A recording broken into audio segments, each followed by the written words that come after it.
This episode is brought to you by the Arvada Center, because they're putting on a zany, fresh, funny fairy tale musical just for the holidays. Once Upon a Mattress plays from November 22nd through December 29th. Enjoy this laugh-out-loud musical version of The Princess and the Pea. Once Upon a Mattress presents a new kind of fairy tale princess who stays true to who she is and what makes her unique. It also features incredible music, tons of laughs, and it's perfect for families. They're even offering specially priced tickets for kids ages 4 and up. Tickets are available now at arvadacenter.org. That's arvadacenter.org.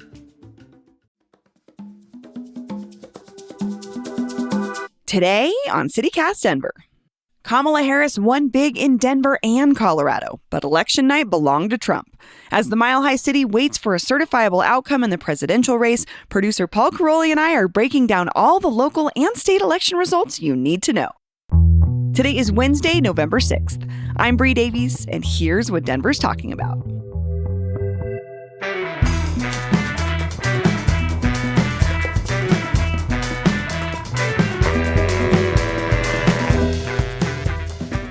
Hey, Paul. Hey, Bree. So it's technically election night as we record this, but as you're listening to this, it is the morning after.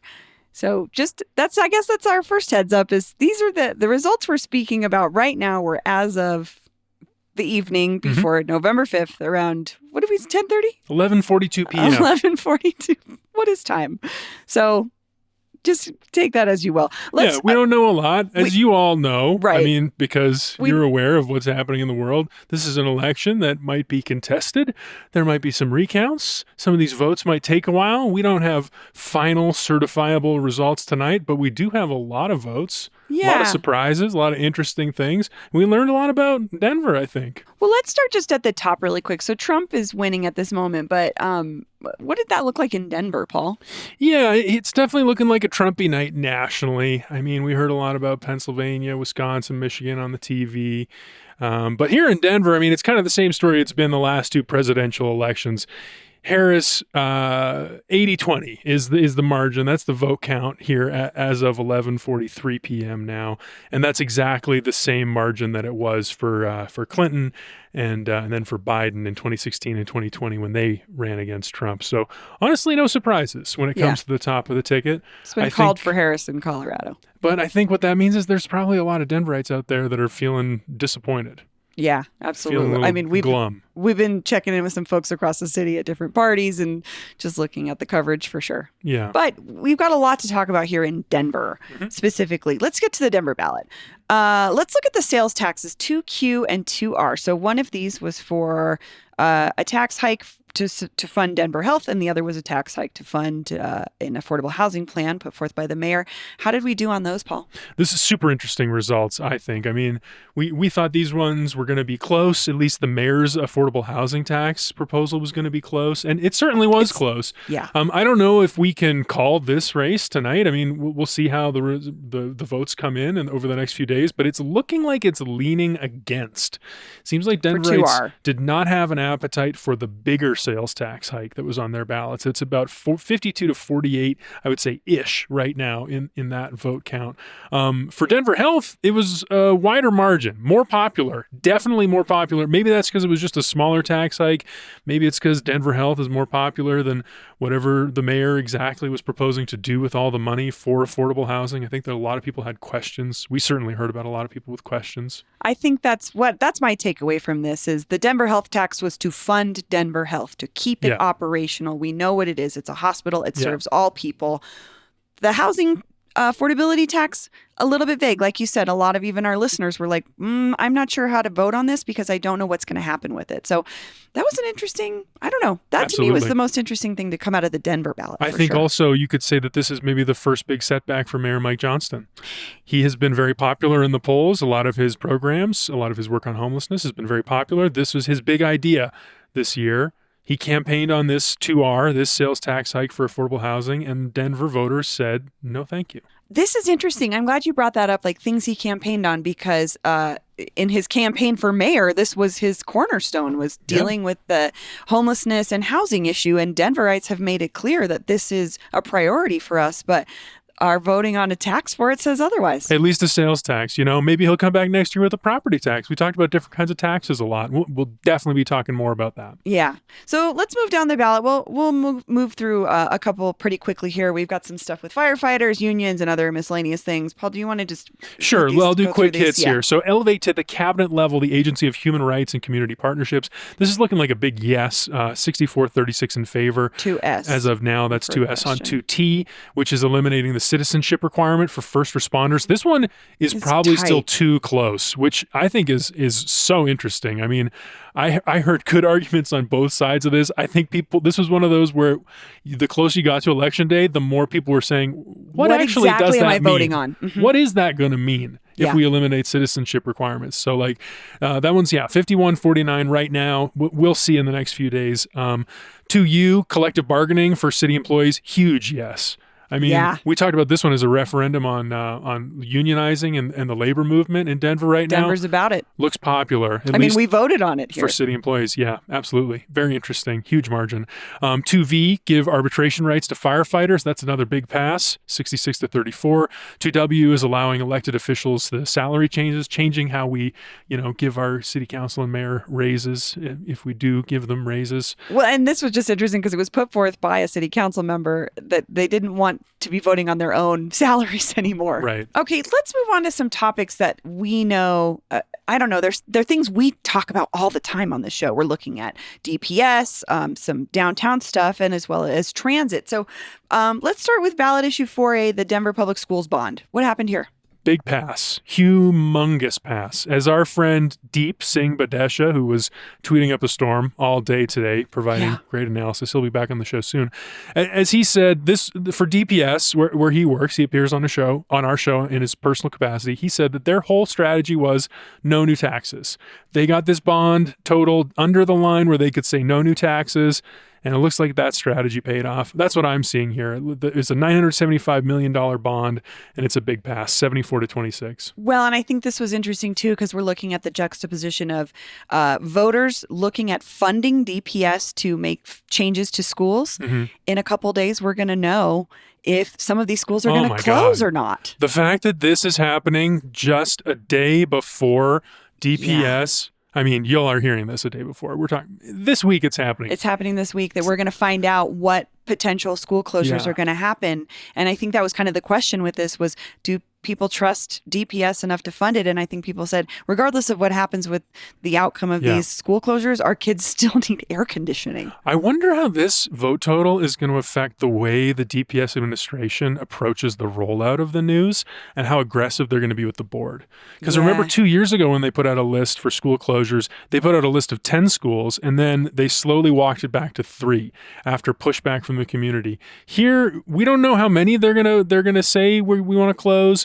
But I would say if I was, Superintendent Marrero and I was looking at a 74-26 vote total for a bond for me to handle almost $1 billion, I'd feel pretty confident. Yeah, I mean, I think it is a little bit of a sign off on that Marrero's been doing the right thing. Yeah. That was the only counter argument we could find was the whole lingering spite over the DPS drama of the last few years. And also just not to say that this school closures issue isn't going to be a huge deal. It's just, you're right. Like you're saying, how is DPS going to frame it and talk about it? Yeah. We'll discuss that on the show in the next few weeks for sure. For sure. Let's move on to ballot issue 6A, Denver Downtown Development Authority bond. Again, this affects a very small percentage of voters, but it has a lot to do with how our downtown is going to look. Yeah. It also was the other mayor big idea. Mayor Johnston's big idea for downtown. It's been a big priority for him, revitalize downtown after the pandemic. And this was a cockamamie scheme to use the same funding mechanism that they used to fund the renovation of Union Station and expand the authority and extend the authority to do that across a bigger area of downtown. And for the 807 people, it's a small amount of people voting for something like this that voted for this, it was very popular, which we predicted. I mean, I don't think this is a surprise. 81-19, that's going to pass. Yeah, for sure. Okay. We got to talk RTD. Ballot issue 7A, RTD spending. What happened here? Cap off to a rough year, maybe a silver lining for RTD coming out of a really, really truly unpleasant year. I would have to imagine for them. The people of Denver say, go ahead, keep our money. This was the measure about debrucing. Yes. So like tweaking how our tax revenue, where it goes, how much RTD gets to keep. People of Denver said, go ahead, keep more. 78-22. Humongous pass. Really interesting to me because, again, like you said, RTD has not had a great year, has not had a great couple of years on the PR side of things. Issues, yes. The issues civil with the rights CEO. issues, apparently, with this police chief they have. Right. The delays downtown, the construction. Yeah. So they got their money. Yeah. Hopefully it gets used well. I guess we'll find out. Yeah. Okay. And then we had some RTD. We're not going to get into all of the board seats, but there was a race that we were watching because it was one that we did a debate with. Yeah, I do. At some point, we'll do a deeper dive into how the board has been reshaped here. But for this one race that we really keyed in on, which was the race to represent District A, Central and Southeast Denver, we had three interesting candidates. Chris Nicholson, who really, helped cause a stir at the legislature earlier this year when he pushed back against the governor's big idea to reform RTD itself. And then Kyle Bruner, who the governor maybe tapped to run against Nicholson. And then Bob Diniger, who was the firebrand, RTD, former bus driver. It was we'll put a link in the show notes, but it was a fun conversation, at least to hear these three different perspectives. Yeah, on what direction RTD should go on next. Diniger didn't have the fundraising the other two did. In the end, Nicholson won this one. Yeah. I mean, he won with 53% of the vote as of 11:30 p.m. I always found, personally thought he was the most, up to speed on recent RTD issues. Not to say that would be why people would vote for him over the others. People have such personal and specific relationships with transit. It's about like what they use. So I don't know how people were voting on this, honestly. It was an interesting race, though. Yeah, and we'll be able to follow up and find out if he follows through with the things that he talked about. Yeah, we should keep up. We should keep in touch with him because I know this is a first time for him to be elected to office, and that's just kind of an interesting experience. Someone who's aspires to politics but then has to practice it, and it's for this agency that's in such hot water right now. I mean, I'd love to hear how he encounters challenges and how that goes. Interesting future for RTD.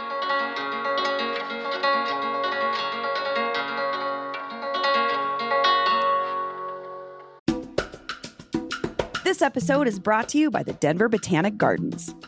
Experience a magical mile-high tradition with Blossoms of Light at Denver Botanic Gardens, running nightly from November 20th through January 12th. Wander through a mile of immersive luminous displays that accentuate and highlight the garden's versatile plant collection. Stay toasty with warm drinks and holiday treats throughout your visit.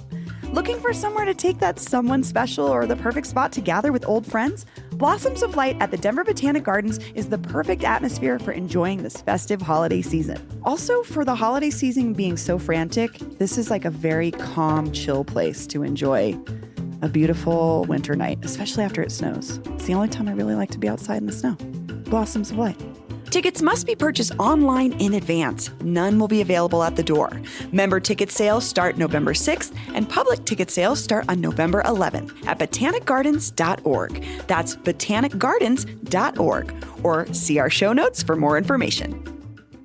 Bored at home? Head over to Chumba Casino and join some serious social casino fun. With hundreds of games at your fingertips, no purchase necessary. You can play anytime, anywhere.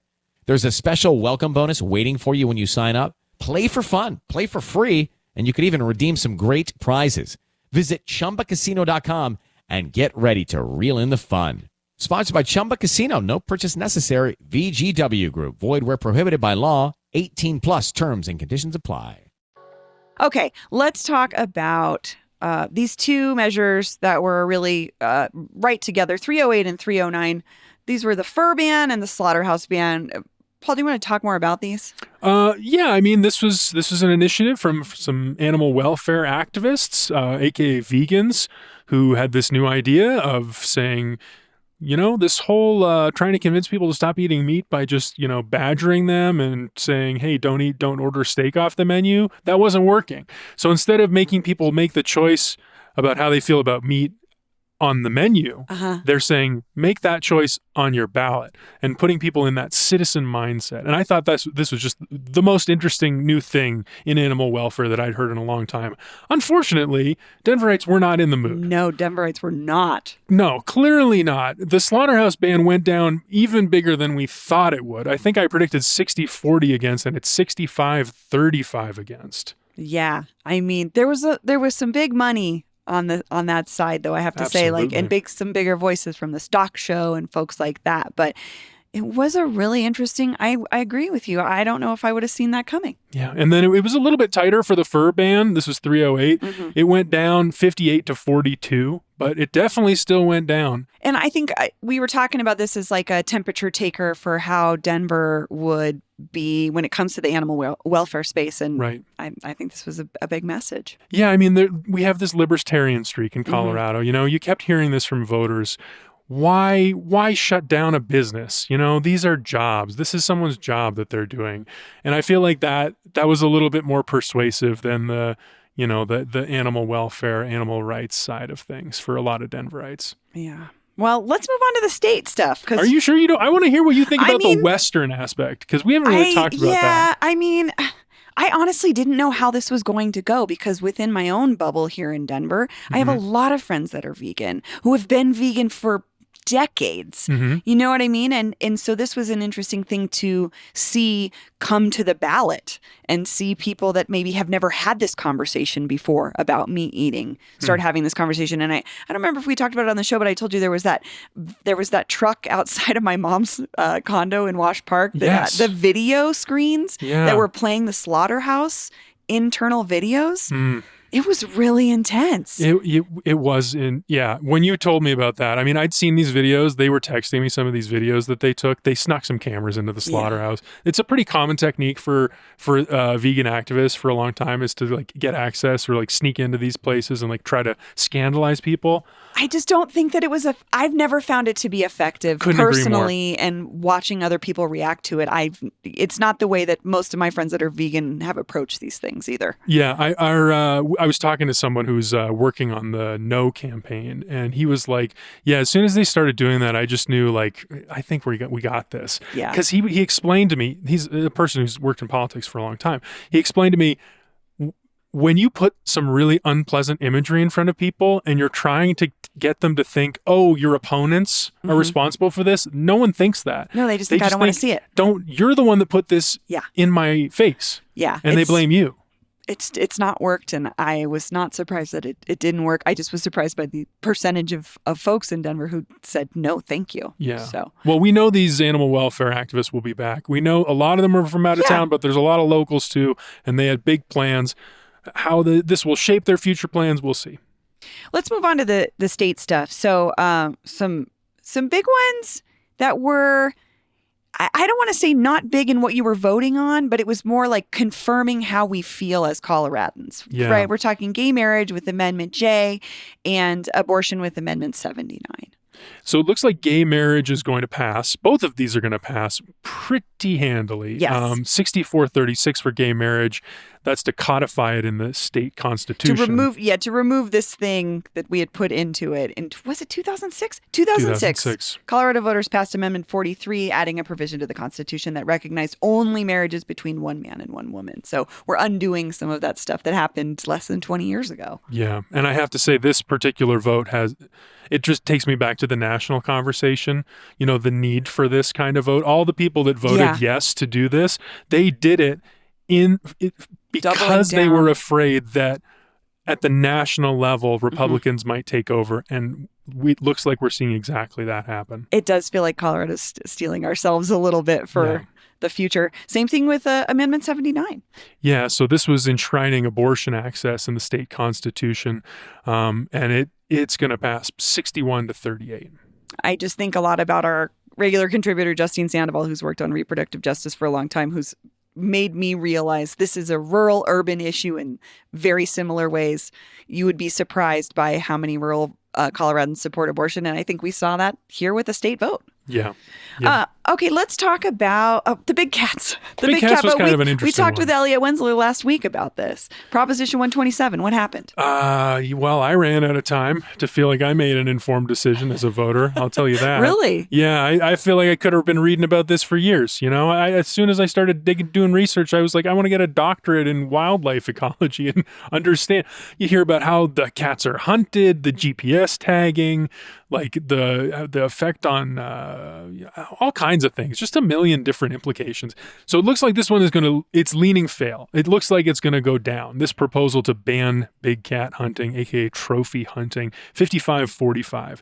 Now, the interesting thing I think here is that's the statewide vote, and we were making this comparison with Elliot about the wolf reintroduction vote and how lopsided that was in Denver versus the rest of the state, pretty much. To the extent that Denver voters essentially overruled the rest of the state. They swayed that vote in favor of wolf reintroduction, which we're now living with.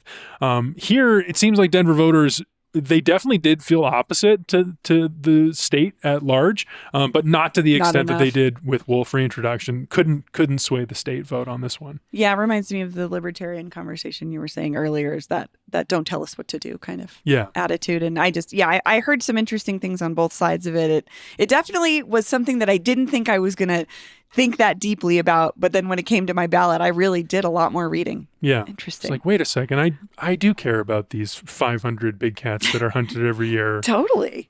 So, okay, Prop 131, we covered this extensively. Huge one. This was the ranked choice voting open primaries. We had both sides of this on the show. How did this go, Paul? Such a fascinating one. It looks like it's going down. The vote across the state was 55-44 against as of 12:01 a.m. now Wednesday morning.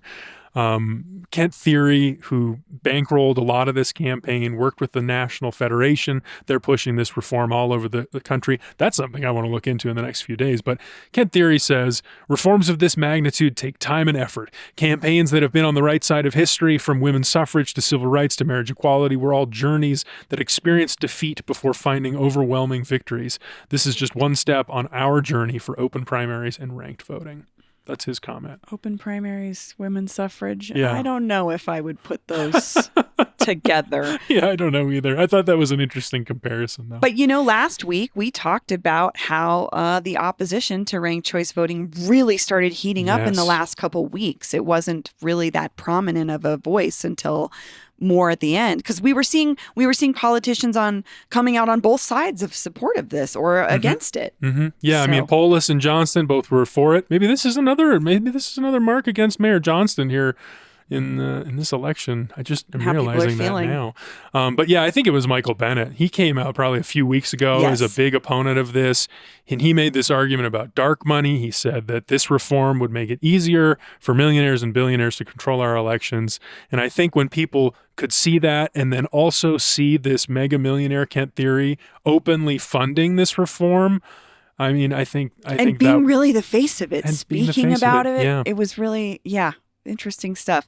Yeah, I mean, at the beginning of the year, there was questions about whether or not he would even talk about it openly, whether he would be the face of it, and now it seems like that was maybe a liability. Yeah, but I don't think this is the end of this conversation for Colorado. No, and like I said, I got to look into how this did across the country too, because if Colorado was the outlier and everywhere else went forward with this reform, that would be one thing. But if it failed everywhere, that means something else. Absolutely. Well, let's look at a couple congressional races. Honestly, what's interesting is there's a lot of these still hanging in the balance, but we were watching the Gabe Evans, Yadira Caraveo race, Congressional District 8. What is going on with this as of this recording? Yeah, we've got to be really careful with this one because it seems like it can still go either way. But right now, Caraveo is ahead. It's about 49-48% of the vote, which specifically is about 4,000 votes that Caraveo is leading Evans. Caraveo, of course, the Democrat, Evans, the Republican.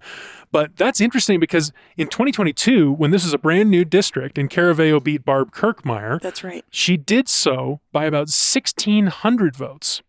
Oh, wow. So the margin may still be very, very slim, but at least right now, it looks like it's a little bit bigger than it was 2 years ago for Caraveo. Well, and like you said, a newly drawn district, really something to watch here. Mm-hmm. Okay, we got to talk about Lauren Boebert. Mm-hmm. what's happening in what's happening in Lauren Boebert's world. Yeah, well, the Boebert effect, I think you can see in 2 districts. There's the one that she currently represents, CD3, that's the Western Slope in southern Colorado. And then there's CD4, the Eastern Plains, the one she was running to represent, and we can say that she won. She's going to defeat Tricia Calvarisi about 53 to 43. That's a much smaller margin than her predecessor in this seat, Republican Ken Buck, won. It's also a much smaller margin than a different Republican, Greg Lopez, who's sort of the placeholder in that seat That's now. Right. He won the special election, defeating the same opponent, Tricia Calvarisi, for the Democrats. I'm just still thinking about how she made that jump, and she still made it through. I mean, even if this was a smaller margin than, say, the Ken Buck race was when he was in this district, to me, it's still saying she's got something. If her brand new district that she just moved to this year, late last year, voted to have her represent bring them. her in. The carpetbagging has worked. Yeah. So she may have affected how tight a hold the Republicans have on that district. I mean, obviously, we'll see how she leads it and what happens in 2 years. But I do think that you can say that her divisive behavior and the way she handles herself in Washington, her antics, as people say, has made this closer than it would have been. What about the other race? What about the race that for her former seat, or the one that she's leaving? Right. Congressional District 3. Well, she barely lost, or she barely won. That's 2 years ago to Adam Frisch. 546 votes. The former Aspen City Council member, Adam Frisch. And then as a result of that surprising, super tight race, Frisch was able to fundraise like crazy ever since. So he was running as a centrist against this also kind of a centrist Republican, Jeff Hurd, in CD3. Everyone was expecting this one to be close. Frisch had a lot of money, maybe a little bit better name recognition, but he's a Democrat in a Republican-leaning district. Right now, what it looks like is it's going to lean Hurd by about 50 to 47. That's just tonight. That one could tighten, but right now it's a healthy margin relative to how much Boebert beat Frisch by 2 years ago. It'll be interesting in a few weeks when we have a complete picture of these 2 districts, when like the votes are tallied, that we can pull back and look and say, okay, what is going on in these 2 districts? I think the Boebert scheme, the leaving for a new district and managing to win it, that's one of the stories of the night here in Colorado. Really interesting story. Okay, last race. We got to... she's our congressman. We have to talk about it, I guess. Congressional District 1, Diana DeGette won again. How much did she win by this time? She won by the same margin that the Democrats beat the Republicans in the presidential races, the way she has in the last 2 races she's run. It's about 80-20. She did the same to Valdemar Archuleta, who ran for the Republicans this year. I think it's her seat as long as she wants it. I think that's so, what too. I think the voters have spoken. They like what she does. They like what she's been doing for the last couple decades, and they want her to keep doing it. I guess so. Well, wow. We haven't talked much about Trump. Yeah, I don't need to. Do you have a biggest winner of the night or a biggest loser? Gosh, I mean, maybe just the surprise to me, the biggest surprise to me when we're looking locally was the taxes. I'm very interested to see in conversations in the coming weeks and months and years why we chose to fund healthcare, but we were not interested in a housing plan. Maybe it wasn't the right housing plan. Maybe it wasn't the right messenger. Maybe it wasn't the right way to get the money, the right tax. I'm curious what it was for voters, because that to me just says a lot about Denver. Yeah, we talk about housing all the time, Paul. We've been talking about it for a decade, at least, in this current state. And we had an opportunity, and it seems like that wasn't the one we wanted. Yeah, I'm really curious how Mayor Johnson's going to respond to that setback. Yeah. What he's going to come back with next. Because we've seen him, since he's entered office, he's taken on big projects, and he's really gone at them like single-mindedly almost. Yeah, hyper-focused. Super focused. So now that he's got a setback, like, is he going to change targets? Is he going to come back with a new plan for affordable housing? Yeah. What's the plan? Yeah, I'd be curious what City Council thinks about that, too. Any big takeaway for you, Paul? Boy, I mean, I don't know. I think this is a tough night for a lot of Denverites. Yeah. A tough day, a tough morning to wake up to. Yeah. looking at another 4 years of a Trump administration, potentially.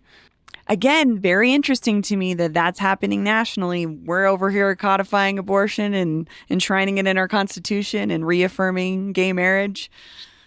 These are some things that say something about us. I don't know. Yeah. I don't know.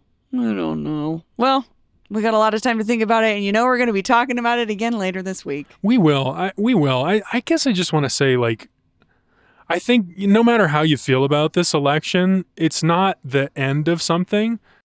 Yeah. It's the beginning of something. However you feel, you can take that with you and work with your neighbors to make the next change in the world. Yeah. And just don't think about how we have to probably see Elon Musk a lot more in the news. That's my biggest annoyance. Wonder. No, I'm kidding. No, I'm with you. Again, we talk about what can you do? How can you be involved? Locally is one of the best ways to do things. And I don't know. I think our ballot has said something really interesting about who we are as a city and who we are as a state. That's where I have hope, for sure. Yeah. Well, we'll be talking about all of this more over the course of the week, probably over the course of the next few weeks, next few months. We'll be talking about this election for a long time. We want to hear from you. Yes. Listeners, let us know what you think. Is there something that surprised you, a result that you had no idea was coming, or maybe something that made you feel something? Let us know. Anything you want to know. Questions, comments, 720-500-5418. Again, the phone number, 720-500-5418. Also, forgot to plug our newsletter. Hey Denver has more complete results. If you're looking for more information, you can go to denver.citycast.fm, read up on what our newsletter editor Peyton Garcia put together for you, as well as additional information and any of the backstories that you missed on any of these initiatives. Again, that's denver.citycast.fm. And thanks for joining us for this weird, interesting time. And thanks, Paul. See you next time. That's all for today here on CityCast Denver. If you enjoyed this show, why not take a minute to tell someone who didn't vote about us? Rate the show wherever you get your podcasts and subscribe to our morning newsletter and learn more about us at denver.citycast.fm. We'll be back tomorrow morning with more news from around the city. See you later.